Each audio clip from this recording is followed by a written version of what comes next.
Okey, Assalamualaikum warahmatullahi wabarakatuh. Selamat pagi. Jadi kita sambung lagi dengan sambungan yang tadi.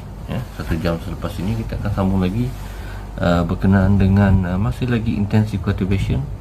Dan sekiranya anda masih ingat, kita ada membincangkan tentang the best farm and the poor farm. Best farm biasanya adalah mempunyai fertility yang tinggi, dan kalau dibandingkan dengan poor farm, dia akan menghasilkan production yang lebih tinggi, di mana kita teorinya marginal product and average product ataupun marginal revenue and average revenue of the best farm adalah lebih tinggi, berbanding dengan the poor farm. Okay. So dan saya bagi contoh yang dalam PowerPoint tu tidak jelas. Jadi ini adalah gambaran yang lebih jelas, di mana kita dapat situ corn price ada RM10 per bushel, makanya kat situ harga corn itu sendiri RM10. Kemudian cost adalah berdasarkan kepada labor dan juga keuntungan yang mahu diambil ataupun profit margin dia tu. Jadi total dia RM1,000 lah cost untuk input, dan ianya adalah berdasarkan kepada law of diminishing return.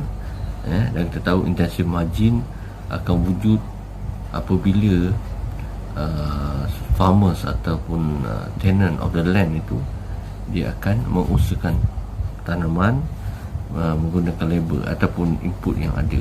Diminishing return across farm adalah extensive margin, maksudnya untuk extensive cultivation law yang sama, tetapi dia akan menggunakan tanah yang mempunyai high fertility first, dan akhirnya akan dapat tanah yang inferior, yang kurang produktif. So intensive margin, macam kita katakan for the best farm, ini adalah doses dia, tambahan dosa dari antara capital dan labor, dan setiap satu dan seterusnya dia akan tambah unit dia tu. Dan kita dapati untuk satu doses of KNT, capital and labor, dia punya total revenue dia adalah $10,000. Average dia, kita tahu lah average revenue adalah bahagi je lah, total revenue bagi dengan doses. Marginal revenue kita assume perubahan dia bagi dengan satu unit tu adalah sama juga lah, $10,000. Maknanya $10,000 tolak kosong bahagikan dengan $10,000 tolak kosong, maknanya MRS adalah perubahan kepada total revenue untuk satu unit of doses, dapat $10,000. Average wage ini adalah constant lah, maknanya dia punya cost adalah yang inilah, 900 labor bahagi dengan 100 profit sebagai average untuk penanaman corn ini. Dan marginal cost adalah apabila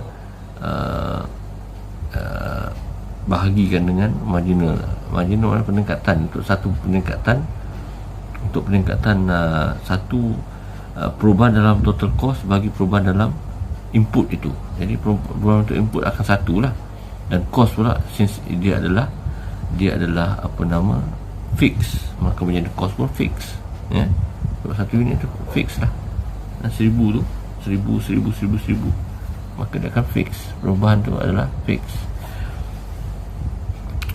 Okay, and kita akan dapati bahawa marginal revenue dia akan menurun, sama lah juga dengan marginal revenue, dia akan menurun dengan setiap peningkatan doses itu, sehinggalah kita nak mencari berapakah jumlah doses yang akan memaksimalkan rent kepada tanah untuk best farm.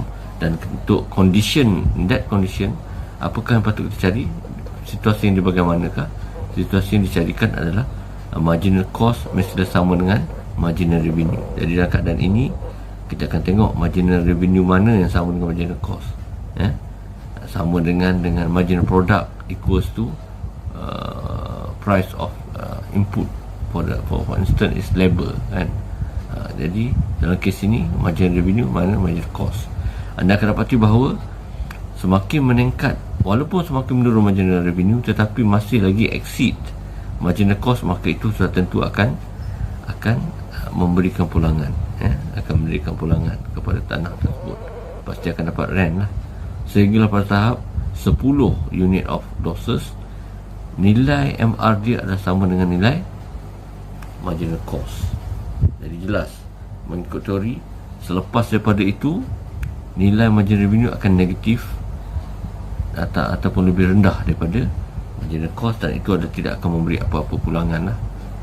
Negatif itu, ya. Yang penting kat situ jumlah input yang diperlukan ataupun doses yang diperlukan untuk memaksimalkan rent bagi best farm adalah 10 unit, ya. Compare to the same thing goes to poor farm, poor farm. Maka anda akan dapati juga sama juga, dia akan bagi assumption of total revenue which is more lower than the best farm for sure. Dan kita akan dapat cuba mencari situasi di mana berapakah jumlah input ataupun doses of input that should be used in order to get the highest amount of rent to the poor farm.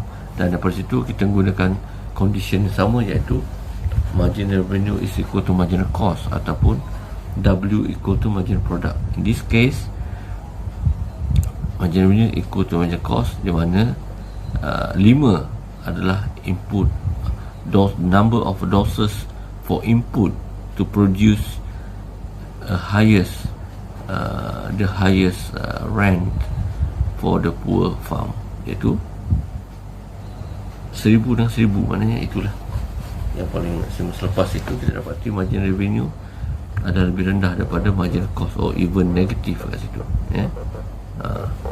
Alright, so itu contoh dia. Dan kalau anda rajin, anda akan buat keluk untuk margin product, keluk untuk average margin product, margin revenue, keluk untuk average revenue, dan juga satu garisan untuk margin cost. Dan daripada situ anda akan dapat nilai rent sebenar untuk kedua-dua land itu.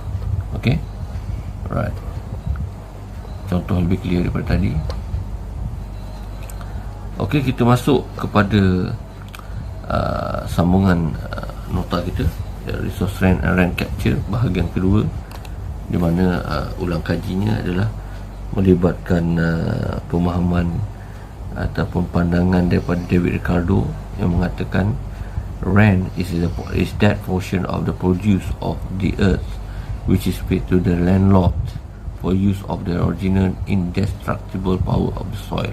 Maknanya rent adalah merupakan satu bahagian yang terhasil dari pengeluaran sesuatu produk ataupun output di atas tanah, ya, dan perlu dibayar kepada pemilik tanah tersebut sebagai lebihan bayaran di atas penggunaan yang berasaskan tanah itu sendiri. Maknanya tanah itu dia mempunyai kehebatan ataupun pulangannya sendiri, pulangan. Maknanya kesuburan tanah itu menentukan apa yang patut kita tanam di atas tanah tu. Kalau tanah itu untuk tanaman sawit, maka sesuailah untuk tanam sawit, maka ia akan dapat memberi pulangan. Kalau tanah itu sesuai sawit, tapi kalau kita tanam kelapa kat situ, maka tidak akan memberi pulangan yang sebenar, ya. Tidak akan dapat pulangan, ya. Teori kedua, konsep kedua yang nak diperkenalkan tentang pengiraan rent ataupun sewa tanah adalah berdasarkan Johann Heinrich von Thunen, satu lagi pemikir ekonomi daripada Jerman, mengatakan satu pasal yang dikatakan iaitu rent is a portion of each crop yang eaten by the wheel.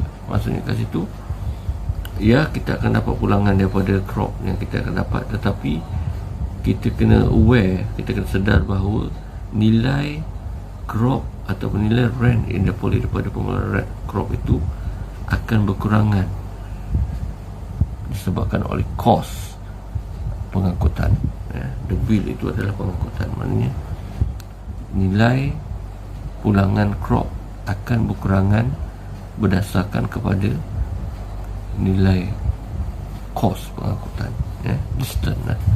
So apa yang bezanya kat situ, Ricardo and Wontunen recognize that differences in the cost of production agasi produk tu disebabkan oleh dua benda. Ricardo mengatakan, dia mengamalkan assumption different fertility, different quality of land, itu akan menghasilkan satu konsep rent ataupun sewa tanah yang bermaksud differential rent. Sementara bagi Wontunen, yes, dia juga bersetuju bahawa memang ada perbezaan kualiti, itu akan menunjukkan perbezaan rent. Tetapi dia juga menerangkan yang paling penting kat situ adalah ada wujudnya impak ataupun kesan jarak itu sendiri, kedudukan tanah itu sendiri, jarak kepada kos pengangkutan. Biasanya kalau tanah itu bagus, maka kat situ akan berlaku tumpuan penduduk akan duduk di situ, mereka akan permintaan akan tinggi dekat kawasan tersebut. Jadi sudah tentu kos transportation juga akan rendah, kerana akan apabila tanah itu subur, pengeluaran pun banyak, ia akan menjadi tumpuan penduduk dan akan mewujudkan sistem bandar, sistem pengangkutan dan sebagainya yang lebih efisien, menjadikan kos pengangkutan juga rendah. Okey. Wontunen mengatakan bahawa tanaman yang sesuai untuk ditanam berhampiran dengan city atau bandar ini adalah mestilah tanaman yang tak boleh bertanam, maksudnya dia mudah rosak. Perlulah ditanam dekat dengan bandar dan mendapat, yang paling penting, permintaan tinggi daripada penduduk dekat situ. Mereka perlukan makanan itu, perlu ditanam cepat dan amat risiko kalau duduk jauh daripada keperluan penduduk, kerana bila mereka ditanam jauh daripada tempat penduduk, maka akan rosak dan perjalanan ke bandar. Jadi cost of transportation itu berganda. Instead of cost minyak ke ataupun sebagainya, kos pengangkutan, ditambah pula dengan kos akibat kerosakan tanaman. Okay. Jadi dengan menggunakan konsep Wontunen ini, kita dapat tahu apakah the best land utilization yang perlu kita buat. Apa yang patut kita tanam dulu, and then seterusnya. Wontunen ini merupakan pemikir ekonomi yang dia sendiri mempraktiskan apa yang dia belajar dengan dia membeli tanah, dia buat sendiri, dia buat model, dan dia lihat bahawa untuk memaksimalkan untung ataupun rent terhadap tanah, perkara yang patut kita kurangkan adalah kos pengangkutan, dan kita kena bijak menstratakan tanah tu. Maksudnya kita kena tahu untuk jarak sebanyak ini apa yang patut kita tanam, jarak seterusnya apa patut kita tanam, dan seterusnya. Agriculture ataupun pertanian itu bergantung kepada banyak faktor. Faktor yang pertama adalah sudah tentu alam sekitar, dia, persekitaran dia, suhu dia, dan juga budaya orang juga. Kadang-kadang budaya kita banyak memerlukan tanaman-tanaman tradisional, tanaman-tanaman untuk ubatan, maka kita akan menanam apa yang kita perlu. Ekonomi faktor, market, pasaran juga sangat membantu. Banyak disebabkan oleh promotion, iklan dan sebagainya. Itu juga mempengaruhi pembeli penanaman jenis agriculture, permintaan especially. Ada juga disebabkan oleh environment dengan situasi di mana tanaman itu hanya sesuai ditanam dekat satu tempat saja. Contohnya macam gandum lah, contohnya dia katakan hanya boleh ditanam di tempat di kawasan tinggi berbanding dengan tanaman yang lain. Kalau tanaman lain itu ditanam di tempat tinggi tidak akan memberi apa-apa ataupun kurang profit compared to wheat. Kalau tanam jagung akan ada pulangan tapi kurang, mana tidak efisien untuk tanam jagung di tempat tinggi kecuali dia tanam dengan gandum. Okey, geographical model, gambaran pengetahuan geografi itu sangat penting supaya kita dapat mencipta model penggunaan tanah. So model untuk penggunaan tanah ataupun land utilization ni ada macam-macam jenis. Ada yang berdasarkan model grafik, ada berdasarkan pada model verbal saja, tekstur, menulis saja, dan ada juga menggunakan formula. Daripada formula itu matematik, maka kita dapat buktikan bahawa inilah kawasan yang perlu kita bangunkan, sejumlah ini perlu bangun, ini juga, dan seterusnya lah. Jadi Von Thunen punya model akan melibatkan kedua-dua model itu, iaitu model grafik model dan juga mathematical model. Nanti kita akan tengok contoh nanti, insyaAllah. Ini sekadar menunjukkan history background of Von Thunen model, bermula pada abad ke-19, abad ke-19. Tempatnya di Jerman. Mereka mencari situasi penggunaan intensive cultivation of agriculture setelah kita gunakan kawasan yang sesuai, kawasan yang dekat dengan bandar, apa yang patut kita tanam, jauh sedikit dan sebagainya. Kenapa kita buat begitu, akan beri penerangan lah. Dia punya model ni dia inspirasikan daripada mengatakan bahawa disebabkan oleh tanah yang fix itu, cara terbaik untuk menggunakan tanah adalah rotation. Satu tanah tu kita rotate. Katakan musim ni kita tanam jagung, musim depan kita tanam bawang, musim depan lagi kita tanam gandum. Jadi rotate lah.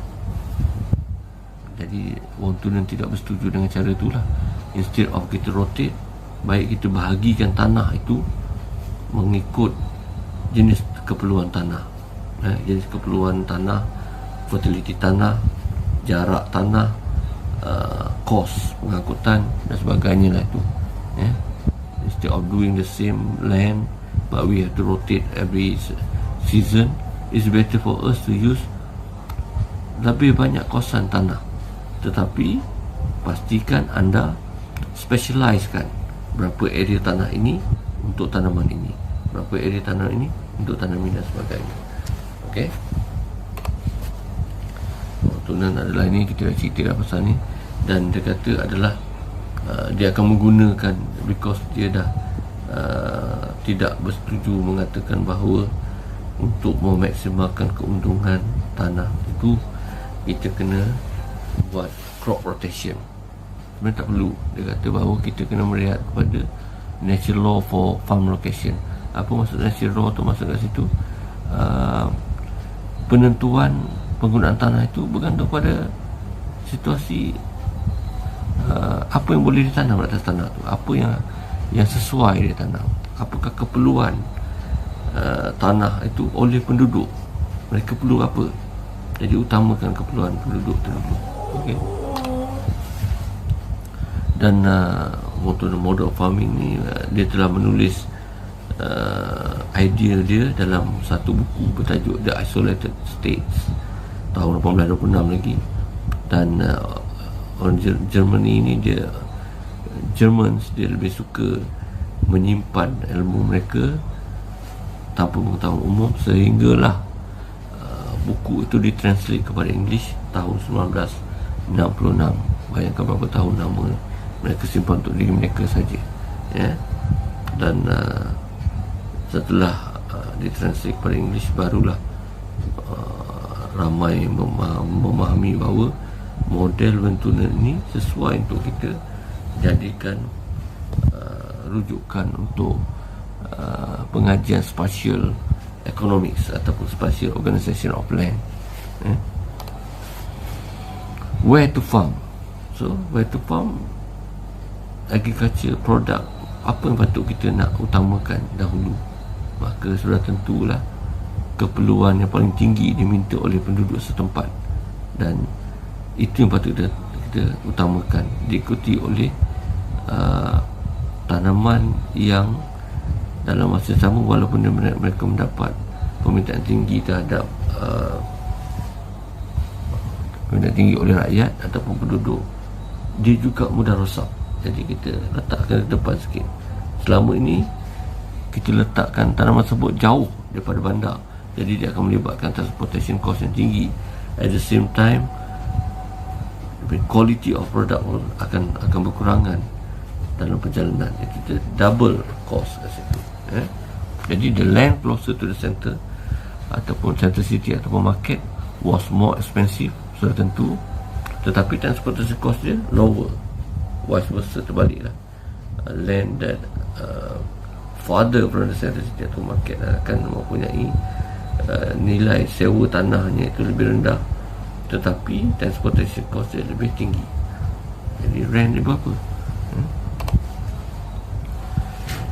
So the intensity of production of a particular crop decline with the distance, because macam saya cakap tadi lah, the cost itu bukan saja melihat kepada cost itu sendiri, tapi juga melibatkan kepada masalah kerosakan itu sendiri. Farming, okay. One of the main identical plot of land may be used for different purpose. Ya, memang pun location of farming activity is based on maximizing profit. Semuanya yang ditanam akan memaksimalkan profit. Okay, 3 faktor yang dikatakan mempengaruhi profit. Pertama, transportation cost, price of land, dan tentu, dan third is proximity to market, lebih jarak kedekatan itu lebih hampir. Okay, transportation cost and distance from market have a proportional relationship. Yes, makin dekat dengan market, transportation cost dia adalah rendah. Makin jauh daripada market, maka transportation dia adalah tinggi. The further you are from the market, the greater the transportation cost. Dan ini dinamakan sebagai distance decay. Di samping daripada macam saya cakap tadi lah, jauhnya daripada market, maka kos kita makin tinggi untuk pengangkutan, ditambah pula dengan kerosakan terhadap crops yang kita bawa, itu tambah double problem dekat situ. Itu dinamakan sebagai distance decay. Transportation cost dianggap linear,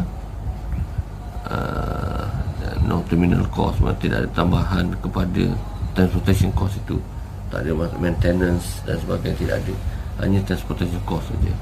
Dan transportation cost itu sudah tentu akan berbeza berdasarkan crop dan komoditi, dan crop dan komoditi akan ditanam berdasarkan keperluan.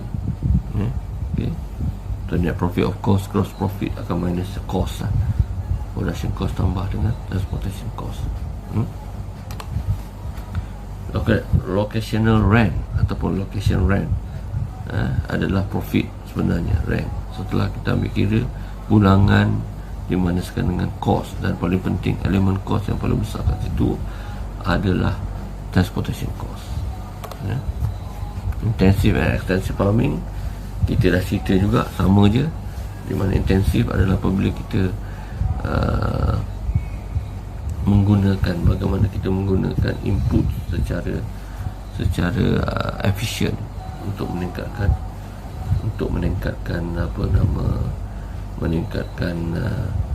productivity, meningkatkan pulangan ataupun rent. Extensive farming adalah apabila kita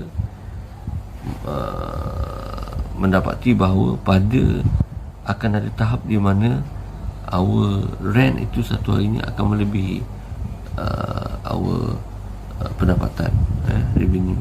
So pada ketika itu kita mungkin beralih kepada selepas daripada jarak itu, kita akan beralih kepada tanaman lain. Kita kena stop dah tanaman A itu sebagai contohnya, dan kita patut beralih kepada tanaman B pula, kerana selepas satu area itu, satu kawasan area, pada ketika itu kita dah pendapatan kita sudah gagal untuk membayar balik kos, especially transportation cost.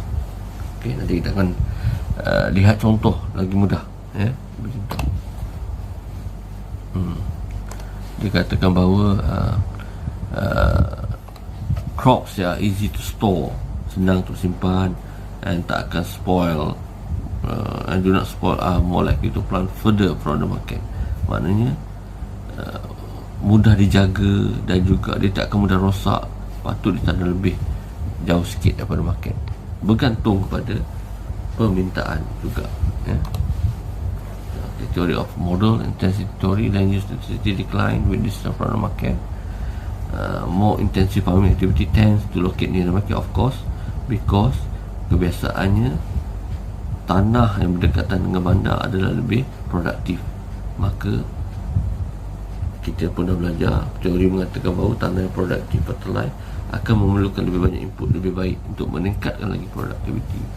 Less intensive farming activities, intensive farming akhirnya tu tend to be located far away from the market, akan digunakan di tanah-tanah yang semakin kurang permintaan terhadap output dia tu kurang, maka ekstensi lah, kita extend apabila tanah kita dah habis guna yang mula-mula tu. Okay. Alright, kita lihat kepada one to the model dan assumption yang berkaitan dengan one to the. Juga ada 6 assumption kat situ, ya. Yang pertama, assumption dia adalah dia mengatakan bahawa hanya terdapat satu market saja yang ada, dan market itu adalah satu, ya. Mana it's a city center, tidak akan dipengaruhi oleh lain-lain city lain, mana tidak ada pengaruh pada city lain, mana tidak ada persaingan pun. Untuk satu kawasan itu ada satu market, dan that market located at the city, and the city is isolated, tidak ada connection dengan city yang lain. Jadi maknanya kalau ada connection dengan bandar yang lain, dia akan ada persaingan. Jadi orang tidak akan hantar production semua tu ke city, ke bandar itu, ya.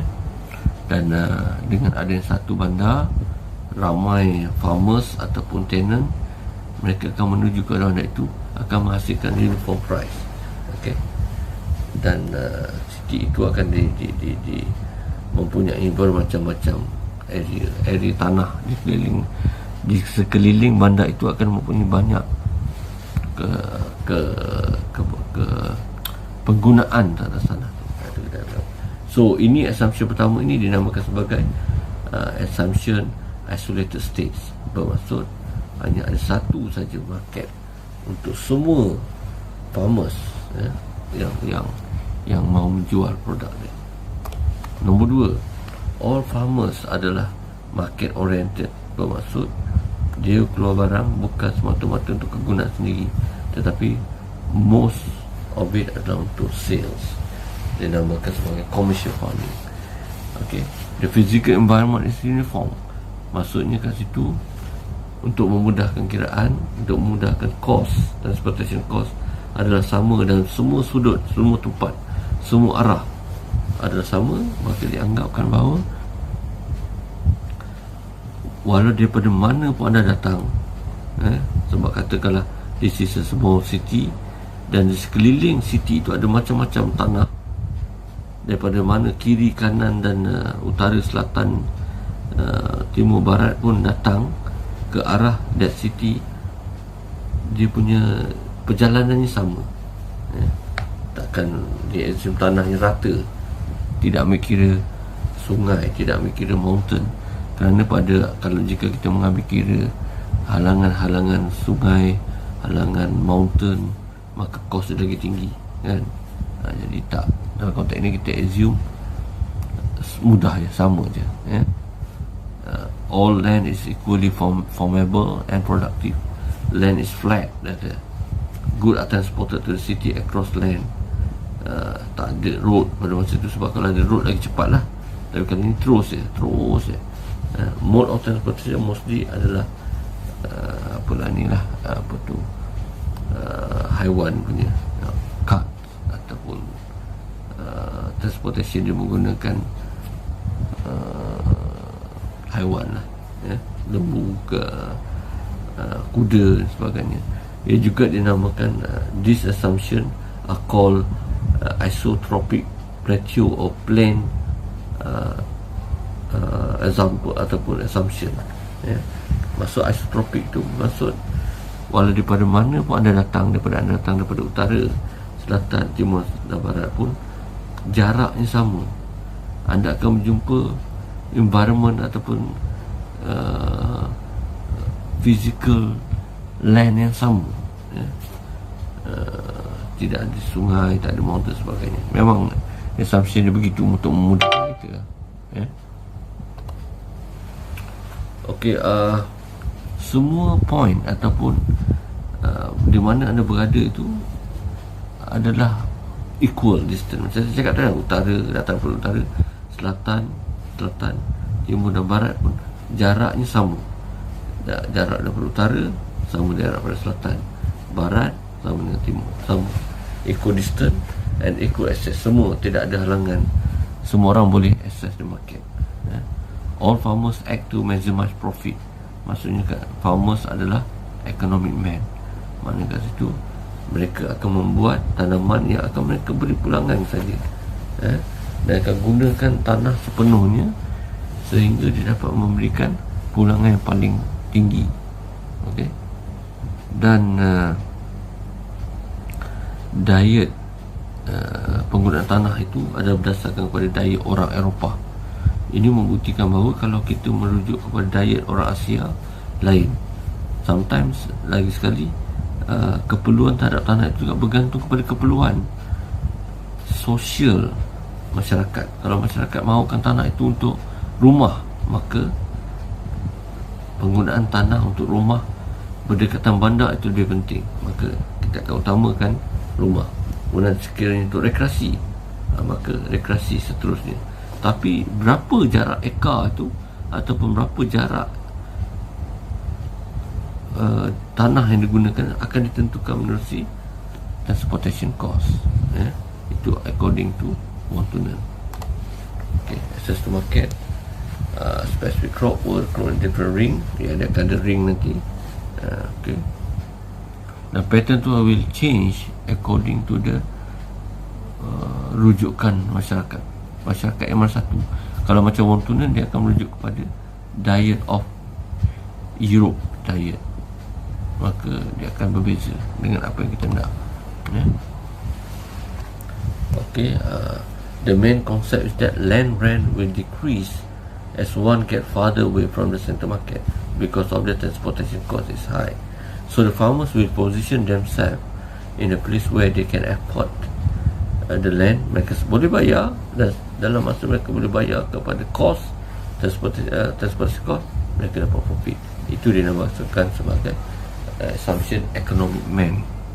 Mereka cuba cari keuntungan menggunakan sepenuhnya, ya. Yeah. Land is highest in the closest proximity to the urban market.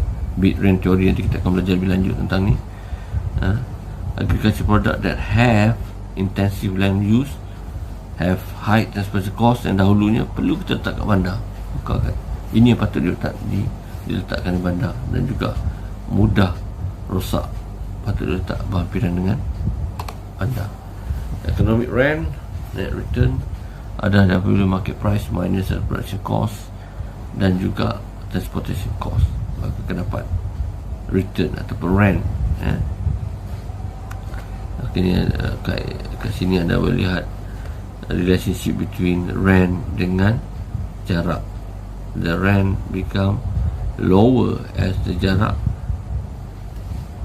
bertambah, farther from the zero. Basically adalah lambang kepada kedudukan city, 0 km to the city, and more than that, maka kalau zero biasanya tinggi lah dia punya rent, sewa tanah ni, compare to yang jauh, ya. This is total rent semua ni. Dia kena 0 at X. Okay. So dalam teori Wontunen ni, model kita kena faham distance, peranan distance itu. Kita kena faham peranan harga, kita kena faham peranan hasil, dan juga kita kena faham peranan transportation cost. Okay, the highest and best use of land dan juga allocation of land use bergantung pada locational rent. Mengikut Ricardo, kita dah belajar bahawa ada dua bentuk rent, iaitu scarcity rent dengan differential rent. Untuk wang tunai, kita hanya melihat kepada locational rent yang merujuk melihat kepada kos yang paling besar adalah transportation cost. Okay, so rent adalah surplus, kita dah bincangkan juga. Dan kalau anda lihat dalam konteks keluk penawaran tanah untuk tanaman, satu tanaman yang spesifik, the supply bukan fix. Sebab kalau kita merujuk kepada penanaman tanaman produk, bukan merujuk pada jumlah area of land. No, kita tengok kepada jumlah area of land untuk satu spesifik tanaman. Maka the supply curve adalah not fixed. Maka dia boleh macam supply curve yang biasa. Dan the demand curve for that product, for example, katakanlah jagung, corn, and the supply of jagung, the corn of jagung, bila dunia bersilang akan mendapat price equilibrium, the P and quantity of the corn in Q bintang, P bintang. Maka kat situ, apabila keluk supply of corn itu wujud, apa yang anda tahu adalah akan wujud juga option ataupun akan wujud juga trade off, akan ada wujud opportunity cost terhadap tanaman corn. Mungkin tanah itu boleh tanam corn and padi sebagai contohnya, tetapi pengusaha akan memilih untuk menanam corn kerana pada pendapatnya net benefit of producing corn lebih tinggi daripada net benefit of producing padi. Maka dia pun tanamlah, dia akan menanam jagung, corn itu. Maka apabila anda lihat supply curve and demand curve, dia akan bertembung, maka dia akan dapat price equilibrium of corn, quantity equilibrium of corn. Dan anda akan lihat dekat situ, kalau anda boleh buat, anda pernah belajar tentang the consumer surplus, maknanya the area below the demand curve but more to the higher than the price, and then the area above the supply curve but below the price curve, maka anda akan dapat producer surplus. And this producer surplus merupakan rent sebenarnya kepada producer. And then selain daripada itu, di bawah supply curve itu dan juga di bawah ke price, anda akan dapat transfer earning, iaitu the amount of opportunity cost yang dilepaskan kerana kita menanam corn instead of menanam padi. So maknanya kat situ di bawah supply curve, di area juga di bawah price, itu adalah transfer earning, the net benefit of menanam padi. Okay, itulah economic rent. Itu adalah economic rent. Mana producer surplus itu adalah economic rent. Tak apalah, itu sebagai ulang kaji, Okay. Wonton model economic rent ada berdasarkan pada location rent, disebabkan oleh kedudukan tanah itu, sama ada tanah itu berdekatan dengan bandar ataupun jauh dengan bandar. Dan formula yang kita akan gunakan ada macam-macam. This is formula 1, bukan motor kereta tu, tapi formula nombor 1 untuk one-to-one model. Kemudian untuk nombor 2 pula, formula nombor 2 dia macam ni juga, tapi hasilnya akan dapat yang sama. Ada formula nombor 3 begini, tetapi yang paling akan kita guna pakai adalah formula nombor 4 ni, iaitu R adalah rent, location rent is equal to Y, jumlah hasil untuk satu tanah tu, dikadarabkan dengan price, market price of unit of yield, satu unit of yield, berapa price dia, minus cost. Cost itu adalah satu unit cost per output ataupun average cost lah, average production cost per unit of yield, and then minuskan dengan Y lagi sekali, iaitu hasil didarabkan dengan F adalah unit cost, transportation cost per distance didarabkan dengan M, iaitu distance. Per unit of distance akan dapat harga per distance ataupun cost per distance. So saya rasa kita berhenti di sini dulu. InsyaAllah nanti kalau ada masa kita akan sambung lagi dengan contoh untuk montunan, model montunan ini dalam konteks untuk mencari rent. Anda perlu ingat bahawa Ricardo dengan montunan memberikan kaedah bagaimana untuk mencari rent terhadap tanah, di mana rent pada zaman dahulu hanya merujuk kepada pulangan kepada tanah, bukannya rent sewa dalam konteks cost dalam production, ya. So Ricardo menceritakan rent itu terbagi pada dua, iaitu scarcity rent dan juga differential rent. Tetapi untuk montunan dia merujuk kepada jarak dan ia dinamakan sebagai location rent. So dengan itu kita jumpa lagi mungkin di lain masa, insyaAllah. Assalamualaikum warahmatullahi wabarakatuh, dan salam sejahtera dan moga semuanya selamat, insyaAllah. Terima kasih.